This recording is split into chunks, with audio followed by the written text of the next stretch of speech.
এখানে রসিকে বলছি, এই গাইঘাটা ঠাকুরনগর এতদা এলাকার হিস্ট্রি সম্পর্কে কোন আইডিয়া আছে?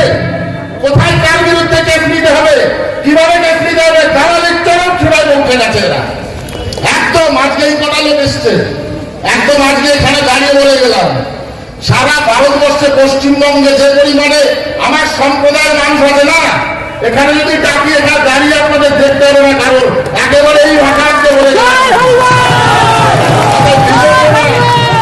বিবেচনা করতে হবে কার বিরুদ্ধে কি করছি।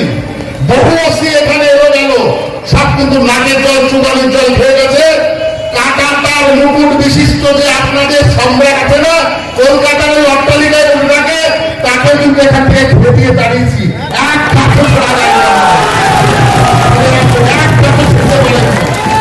ওটা হাইকোর্টে টেনে নিয়ে যাবো, একদম হাইকোর্টে টেনে নিয়ে যাবো, বুঝিয়ে দেবো আমরা কারা। অতএব সাবধান, এভাবে কথা বলতে চাই না।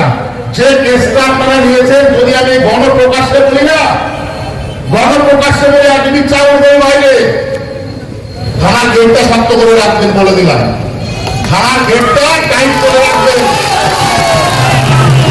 ভয় আমাদের শুধু নেই, ভয় পেতে হবে। কত পুলিশ আছে এই রাজ্যে? 14 লাখ পুলিশ আছে, মানুষ আছে 5 কোটি মানুষ আছে, 5 কোটি মানুষের মোকাবেলা করতে হবে। এই পুলিশের মাথায় বলে দিলাম, এইবার সেকেন্ড টাইম মিস্টেক হবে, সেকেন্ড টাইম এখানে এই কটা লোক থাকবে না। 5 দিন 1 সপ্তাহ বেরোতে দেবো না থানা থেকে, এই ঘটনা বলে গেলাম। 1 সপ্তাহ বেরোতে দেবো না। ঠিক আছে, আপনারা সবাই এই পুলিশদের ওয়াচ করবেন, এরা সমাজে কি করছে।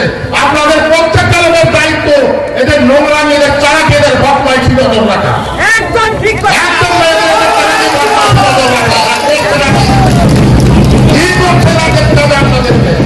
কতগুলো লোক যারা তোলে, কি কারণ করে সমাজে আপনারা সচেতন ব্যক্তি হন, সমাজের প্রস্ফুটিত করুন আপনাদের দর্শককে। কটা পুলিশ বদমাইশি করলে ওদের ভয় করতে হবে আমাদের?